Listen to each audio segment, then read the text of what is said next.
دیکھیں دوست، صاحب، مصاحب، رفیق، اس سے آگے ہے خلیل۔ خلیل بہت ہی گہرا دوست، جیسے حضرت ابراہیم علیہ السلام کے بارے میں آیا کہ وَاتَّخَذَ اللَّهُ إِبْرَاهِيمَ خَلِيلًا، کہ رب تبارک و تعالیٰ نے ابراہیم کو اپنا خلیل بنا دیا۔ اسی لفظ خلیل کی جمع ہے رئیس بھائی اخلا۔ آپ نے فرمایا کہ اس کے فائدے کیا ہیں؟ اچھی صحبت کے فائدے دین و دنیا کے اندر ہیں۔ فرمایا کہ جب تمہارا مصاحب، تمہارا ساتھی، تمہارا جلیس اچھا ہوگا تو فرمایا کہ وہ تمہاری خیر خواہی چاہے گا، وہ تمہارے عیبوں پر پردہ بھی ڈالے گا اور تنہائی کے اندر تمہارے عیب بھی تمہیں بتائے گا۔ تو فرمایا کہ وہ تمہیں نیکی کے کاموں کے اندر تمہارا معاون و ممد بنے گا۔ تعاونوا علی البر والتقوی ولا تعاونوا علی الاثم والعدوان، وہ مصداق بنے گا۔ تو فرمایا کہ ایسا دوست، ایسی صحبت جو ہے یہ ایسی ہوتی ہے کہ اس دنیا کے اندر بھی پھر میدان معاشر میں، جس کا کل ہم نے تذکرہ کیا کہ جہاں نفسا نفسی کا عالم ہوگا، لیکن ایسے اچھے دوست وہاں میدان معاشر کے اندر بھی آپ کے لیے فائدہ مند ہوں گے۔ جب سب دشمن بن چکے ہوں گے، یہ تمہارے خلیل تمہارے لیے جو ہے اچھے ہوں گے اگر وہ متقی ہوں گے۔ اللہ کے نبی صلی اللہ علیہ وسلم نے فرمایا لا تصاحب الا مؤمنا، فرمایا کہ تو اپنا مصاحب اور اپنا ساتھی نہ بنا مگر مومن کو۔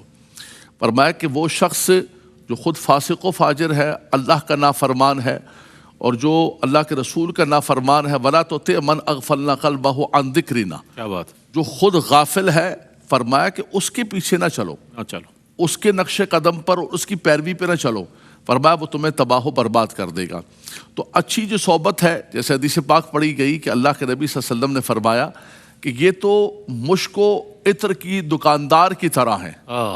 اس کی دکان پر جا کے بیٹھیں گے، آپ نہ بھی خریدیں، آپ جو ہے نہ بھی وہ آپ کو دے تحفہ، بیٹھنے ہی سے آپ کو برکت ہوئی۔ والذین آمنوا اتقوا اللہ وکونوا مع الصادقین، سبحان اللہ، فرمایا اللہ تبارک و تعالیٰ سے ڈرو اور صادقین کے ساتھ ہو جاؤ، سچوں کے ساتھ ہو جائے۔ سچوں کے ساتھ ہو جاؤ۔ اب دیکھیے کہ اللہ سے ڈرنا جب تقوی آ گیا ہے تو پھر اس کے بعد کیوں کہا جا رہا ہے؟ ایک انسان کو تقوی کی دولت مل گئی، قرآن پہلے کہتے ہیں کہ تم متقی بن جاؤ۔ جب متقی، فرمایا اس متقی پر بھی، اس تقوی پر بھی استقامت کے لیے تمہیں اچھی صحبت چاہیے، کیا بات، کیا اچھی مجلس چاہیے۔ کبھی کبھی ایسا ہوتا ہے کہ انسان نمازی ہوتا ہے، انسان اچھا ہوتا ہے، لیکن بری قسم کی گیدرین میں جا کر بیٹھ گیا، غلط قسم کے دوستوں میں جا کر بیٹھ گیا، اللہ اکبر، اس کی نمازیں بھی چھوٹنے لگیں ہیں جی، اس کے بعد جو ہے وہ نشے کے اندر لگ گیا، بری چیزوں کے اندر لگ گیا اور تباہ و برباد ہو گیا۔ اور کبھی کبھی ایسا ہوتا ہے، ہمارے ہاں سادہ دیہات کے اندر کہا کرتے تھے کہ بھئی تخم تاثیر کبھی کبھی پیچھے رہ جاتی ہے اور مجلس تاثیر آگے بڑھ جاتی ہے۔ کبھی کبھی ایسا ہوتا ہے کہ جی مجلس تاثیر آگے لگ جائے، تخم تاثیر پیچھے رہ جائے تو مجلس تاثیر آگے لگ جائے۔ واہ واہ واہ! تو یہ ہمارے ہاں کہاوت ہے، ہم بچپن سے سنا کرتے تھے۔ اب آپ دیکھیں کہ کبھی کبھی ایسا ہوتا ہے کہ ماں باپ نیک ہے، اس کا نانحال بھی نیک ہے۔ یہ سوسائٹی کے اندر کئی بچوں کو بچپن سے انہوں نے اللہ رسول کی لوریاں دے کے پالا ہے۔ میں نے ایسی بھی خواتین دیکھی ہیں کہ وہ بچوں کو گود کے اندر اٹھایا ہوا تو انہوں نے امامہ پہنا ہوا تھا، ہمارے زمانے کے اندر، سب یاد ہے آپ کو؟ اچھا، پھر انہوں نے حلال روزی کھلائی، لیکن جیسے بچے باہر نکلے وہ سارا کچھ ان کا اڑا کے رکھ دیا، اس صحبت نے، اس مجلس نے، اس گیدرین نے سب کچھ تباہ و برباد کر دیا۔ تو آپ یہ سمجھیں کہ اتنا بڑا اثر پڑتا ہے، اتنی بڑی چیز ہوتی ہے کہ جس کی کوئی انتہا نہیں۔ ہم اس کے حوالے سے غور نہیں کرتے، ہم یہ سمجھتے ہیں کہ یار ہم نے اپنے بچے کو پڑھا لیا ہے اچھے اسکول میں، نہیں، اس کے بعد ہمیں یہ بھی دیکھنا پڑے گا کہ ہمارا بچہ کن کے ساتھ دوستی کر رہا ہے، کس گیدرین کے اندر بیٹھ رہا ہے، کس مجلس کے اندر بیٹھ رہا ہے، کہیں وہ اپنی دنیا و آخرت تباہ و برباد تو نہیں کر رہا۔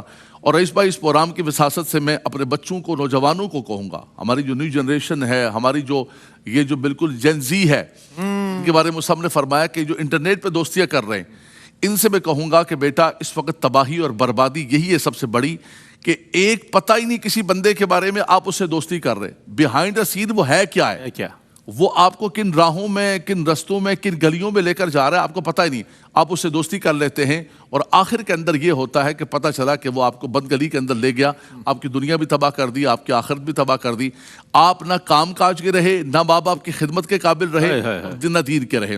تو اس لیے میں نے ذکر کیا تھا 3-4 دن پہلے کہ میرے پاس بندہ ایک روتا ہوا آیا، کہا کہ ہمارا بچہ بالکل اچھا تھا، بڑا پیارا بچہ تھا، وہ پیدا ہوا، ہم نے اس کا نام غلام مصطفیٰ رکھا، اور اس کے بعد بچہ بیٹھا ہوتا تھا, ہمیں نہیں پتا تھا, انٹرنیٹ پہ لگا ہوتا تھا, ہم نے کہا کہ سیکھ رہا ہے, لرننگ کر رہا ہے. بولا تھوڑے دنوں بعد پتا چلا کہ وہ اسلام چھوڑ کے مرتد ہو گیا اور عیسائی ہو گیا. استغفر اللہ. یہ کہنے کے بعد وہ والد آنسو سے رونے لگا رئیس بھائی. تو یہ بھی اس وقت جو ہے ایک فزیکل صحبت سے, گیدرین سے بڑھ کر یہ جو سوشل میڈیا کی اور انٹرنیٹ کی ہے ڈیجیٹل صحبت, یہ انسانوں کو تباہ و برباد کر رہی ہے. اور ہماری نوجوان نسل, ہمارے بچے, ہمارے یہاں پر یہ برطانیہ کے اندر ہماری پاکستانی کشمیری کمیونٹی ہے, میں نے اس دن ذکر کیا کہ دوستوں کے ساتھ بیٹھا ہوا, اس کو یہ بھی نہیں پتا ہے کہ میں نے کیا کرنا ہے.